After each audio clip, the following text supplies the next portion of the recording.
This is supposed to be a joyous day when our kids walk the stage and get their diploma.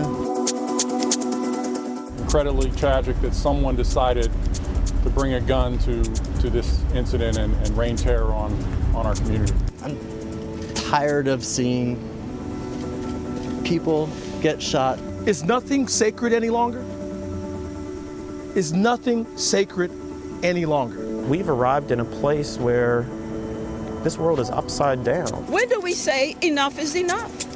When do we say that? How many more people have to die? Our kids can't take it, our teachers can't take it, our families can't take it anymore. I beg of you to stop. It is a story making headlines across the country tonight. 2 people killed, 10 wounded after a shooting outside of a high school graduation ceremony in Richmond. Good evening, I'm Julie Bragg. And I'm Bill Fitzgerald. We have complete coverage tonight. We have the latest details from police, and we'll tell you how local and state leaders are responding in the wake of this tragedy. We start tonight with Crime Insider John Burkett, who's been on scene all evening talking to his exclusive sources. John? Well, Bill, Acting Police Chief Rick Edwards telling us tonight that the detectives believe the 19-year-old suspect in Graduate who was shot to death outside the Altria Theater this afternoon did know each other. Here's video of a man's car being towed for evidence. That man was detained and questioned about the shooting, but Acting Chief Edwards telling us at a 9 p.m. news conference they do not believe the man that drove that car was involved. He was released. My Crime Insider sources telling me the 18-year-old victim was also related to the 36-year-old man shot and killed and may even have ties to the 9-year-old girl that police say was hit by a car outside the theater in the chaos to escape the shots being fired. In all, 12 people injured, 7 by gunfire, 2 of those dead. Right now, the lone suspect has been charged, according to the acting chief, with 2 counts of murder, and other charges are pending. RPD Major Crimes in the early stages of the investigation. Of course, the VCU campus, has a large number of surveillance cameras. My sources telling me detectives will be reviewing evidence, especially from that corner of Laurel and Main Street, right outside the Altria Theater. That is where the incident took place, and that is where my colleague Maggie Marshall picks up coverage. She has been there outside the theater this afternoon.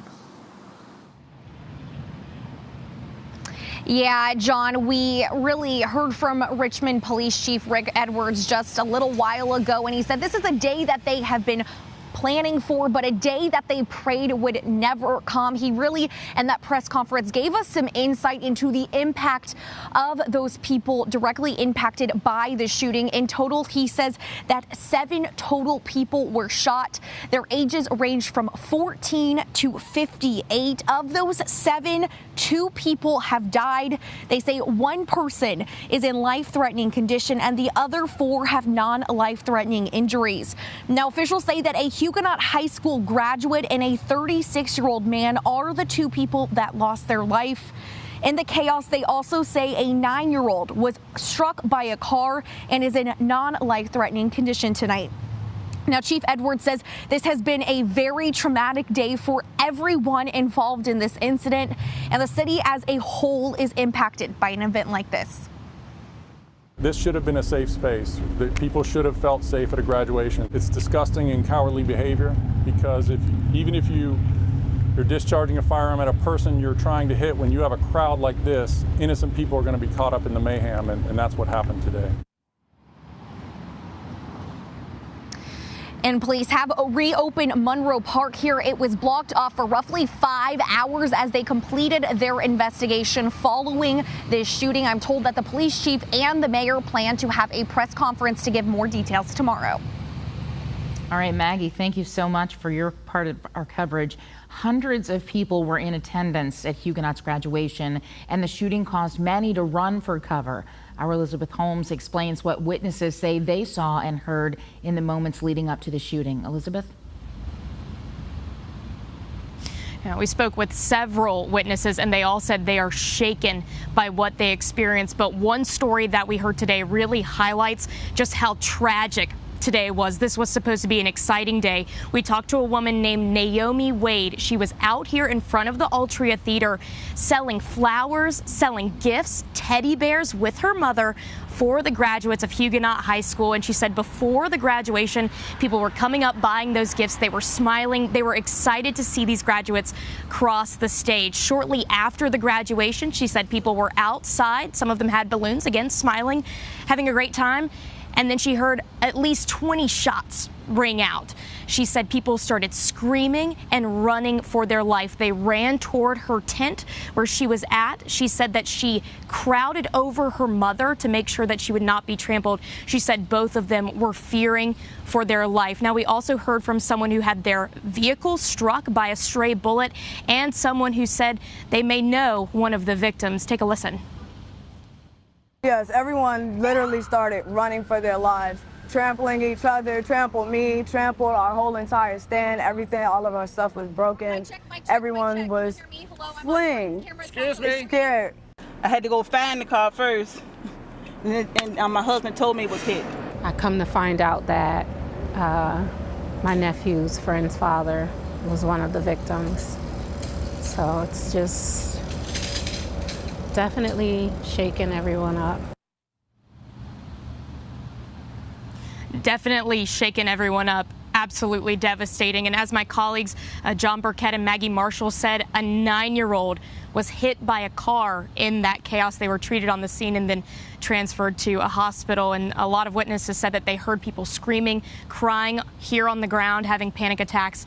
Definitely a tragic end to a day that was supposed to be happy. Back to you guys. All right, thank you, Elizabeth. Several Richmond public school leaders were actually at that graduation ceremony when the shots rang out. Our Leland Pinder joins us live now with what they are saying tonight. Leland?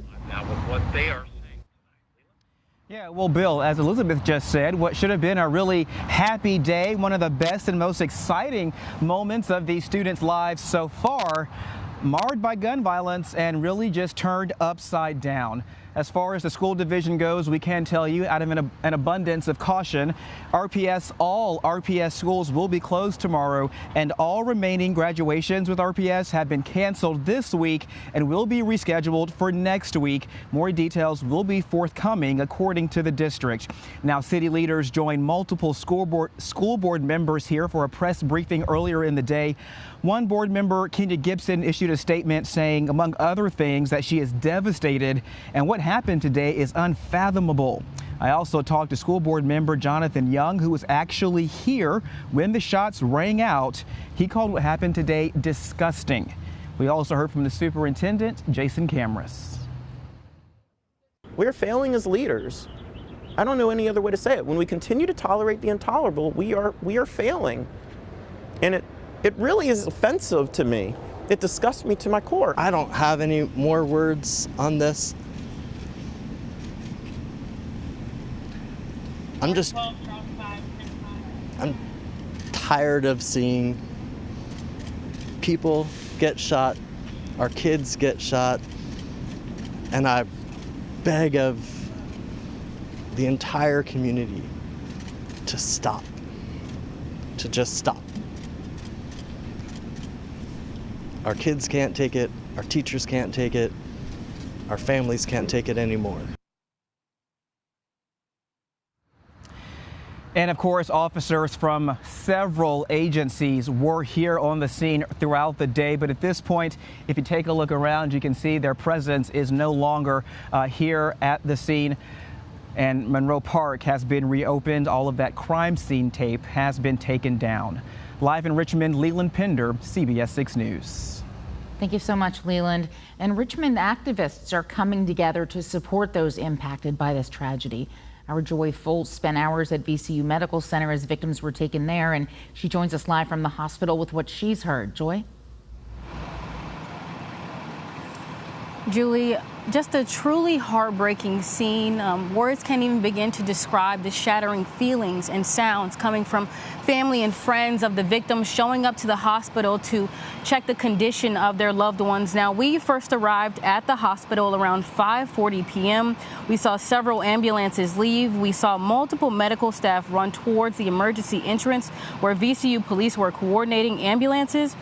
Off camera, we spoke with a staff member in the building who said they received several alerts about the shooting, with the first one sent out at 5:16 p.m., alerting them there was a shooting and to stay away from the Monroe Park campus. That was followed up with several other texts, with the last one at 5:49 p.m. saying there was a heavy police activity in the area of the Altria Theater, but normal activity could resume at MCV. Now, later in the evening, we spoke with community activist Charles Willis, who arrived to the hospital as the homicide victim's advocate. He told us he knows there are no words he could say in this moment that would truly comfort the family of someone who found out their loved one was hurt or killed at what was supposed to be a happy occasion. Now, he said it is time community organizations, nonprofits, and leaders come together and, quote, take back our city. We know that if you see something, say something. We also know that boots need to be on the ground to assist and help. But most of all, we know this is a time where the community need to realize that we have to prepare for war in a time of peace. It is wartime. The only difference is the battle is not ours, it's the Lord's. So we need to equip ourselves with the knowledge of knowing that things like this will happen, can happen, and as we've seen today, shall happen. Again, just absolutely heartbreaking here at the hospital. Earlier, we were outside of the critical care unit, and you could hear and see the family and friends of victims crying and screaming. I even saw what seemed like the mother of one of the victims collapse to the ground, screaming, "They killed my son." Just absolutely heart-wrenching. And again, words can't even begin to describe the heartbreak that today's incidents have caused. As we continue to get more information, we will keep you updated. In Richmond, I'm Joy Foltz for CBS 6 News. Thank you, Joy. Lieutenant Governor Winsome Sears was also on the scene today. She said she drove to Richmond from Winchester after hearing about the shooting. She said the people she represents are not safe in the city of Richmond and that gangs are a problem in the community. Although the chief said today he did not think the events today were gang related. She said harsher punishments are needed to keep criminals off the streets.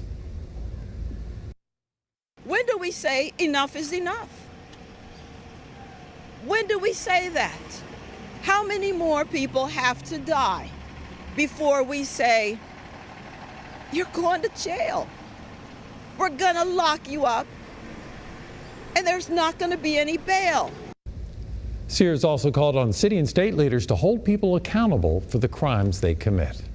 And Governor Glenn Youngkin also issued a statement on Twitter following this afternoon's shooting. It reads, quote, "My administration continues monitoring the terrible shooting in the heart of Richmond tonight. State law enforcement are fully supporting the Richmond Police Department as this investigation moves forward." In another statement about an hour ago, he said, quote, "As we struggle to fully comprehend this tragedy, our hearts break for those whose lives were lost today. Tonight, we grieve together for their classmates, our neighbors, and the whole Richmond community." The story will continue to develop over the next several hours and days. You can get the latest as we learn more by visiting our website, WTVR.com, and by downloading our free CBS 6 News app. And we'll continue our coverage of this breaking story next. John Burkett will join us again with another live report, and we have details on one organization that is sending aid to help victims.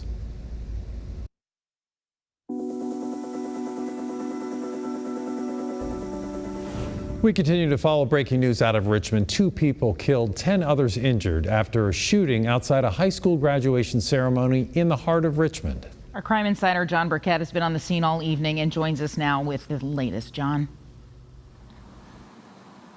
And Julie, before I recap what happened this afternoon, let me tell you, just about 20 minutes prior to 11 p.m. broadcast, more shots ringing out in the city's east end, about 2 miles from where I'm standing at Mosby and Fairmount.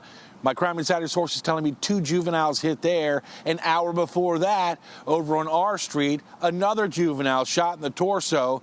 They're all believed to be non-life-threatening injuries, but that's more tragic and sad news to pass along on top of what happened outside the Altria Theater at 5:15 this afternoon, where my Crime Insider sources tell me a man opened fire on a graduate and a family member, and then others were hurt in the process. Chief of Police Rick Edwards, acting Chief of Police, telling us tonight a 19-year-old suspect is in custody.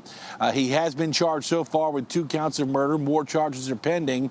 And again, we've got 2 deceased victims. One is a graduate from Huguenot High School. They were graduating 2023 class here at the Altria Theater this afternoon. I'm told a family member of his is also another victim, and he may be related to the 9-year-old girl that was hit by a car in the chaos. She suffered non-life-threatening injuries, but she was injured as well, along with 5 other people that were shot in the process and at least 4 others that were injured running back into the Altria Theater. A lot for RPD major crimes detective to sort out here. They're going to rely heavily, I'm told by sources, on video evidence.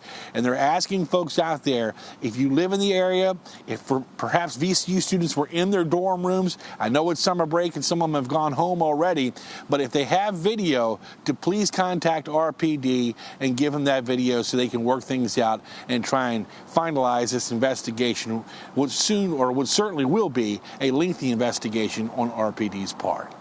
And John, have your sources shed any light on the possible connection between the suspect and the 18-year-old graduate victim, or perhaps when we'll learn the name of the 19-year-old who presumably has been charged and thus his name should be public? They are still working on getting us that. My sources tell me, obviously, it's been a busy night from what I've told you for their major crimes folks to get information out there because they're going from one thing to the next. Acting Chief Rick Edwards did tell us they do believe the 19-year-old suspect and this 18-year-old graduate did know each other. My sources telling me major crimes detectives are looking into some sort of retaliation. That may be what the motive is on this, but it's still early in their investigation. All right, John, thank you for your work today on scene all day long since the incident erupted. The Uvalde Foundation has announced it is mobilizing a response team to send to Richmond because of this shooting. The foundation's national director, Daniel Chapin, releasing a statement tonight that says, during a time meant for celebrating achievements and hopeful futures, gun violence yet again has made its horrible mark on yet another school community and more precious lives. Our foundation extends its prayers, and yet this is not enough. We'll continue to monitor the event and provide our support resources as needed. The Uvalde Foundation also says it has added additional staff, including mental health professionals and peer counselors, to its crisis response line. If you need to talk to someone in the wake of this tragedy, you can reach those folks at 888-685-8464.